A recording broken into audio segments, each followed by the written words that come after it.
চাচা চাচা আপনি কই ঘরে আছেন?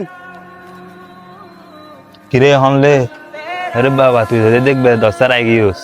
আয় আস চাচার বাড়িতে আসছি, এটা আবার দর লাগবে নাকি আপন? এই খবরদার তোর হাঁ চাচার আছে নাই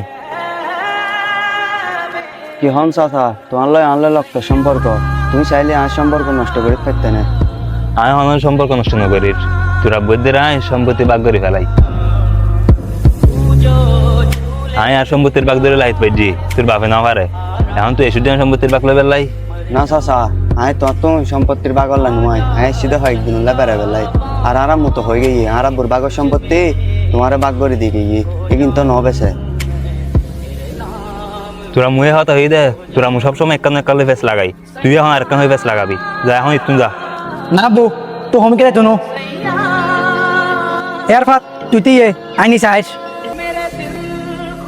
না বউ এটা হমি কেটে তোনো তোর দুবাইয়ের মধ্যে দূরত্ব আছে বলে কি আর দুনো ভাইয়ের মধ্যে দূরত্ব হবো নাকি? না বুত তুই আর বল বুঝত দে ইতের বাবা আছে যোগ্য লুবি ইতে বাবার ভূত ইতেও লুবি ইতে এসে কিলে হইতে পারস না সম্পত্তির বাগ লাই সম্পত্তির বাগ লেবেল লাই এটা কি তোমারও হই না সম্পত্তি লাসি তো সম্পত্তি লো যদি আয়তা হে ইতে রকেটের বুঝদম ভরিব তুই কি হসে কি আঁকে আনলা করিনি তুলে আনা করিস আগে হলাম মা আসাস তো বাইরে মানে আনবি বেলাই তুই মরতে না আগে টাকা দবি নিলে খবর যাবে গই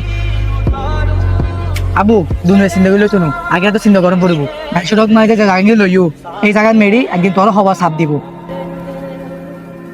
আবু আইও জানি তুলে জানো প্রত্যেক মুসলমানও জানে আর একজন হক মারে হাইলি আল্লাহ কোনোদিন সার ন দে ভাই তুমি চাচার লয় হজ্জ না বুঝবো, আয় যদি জানতাম আয় আইলি তোমার বাপ তোর মধ্যে এত সমস্যা হবো আয় কোনোদিনও মানতাম। আয় এটা সম্পত্তি লানুয়াই আয় এসে দিও দো একখানা চাচার আর চাচির আর বায়ুর একখানা আদর খাইবার লাই।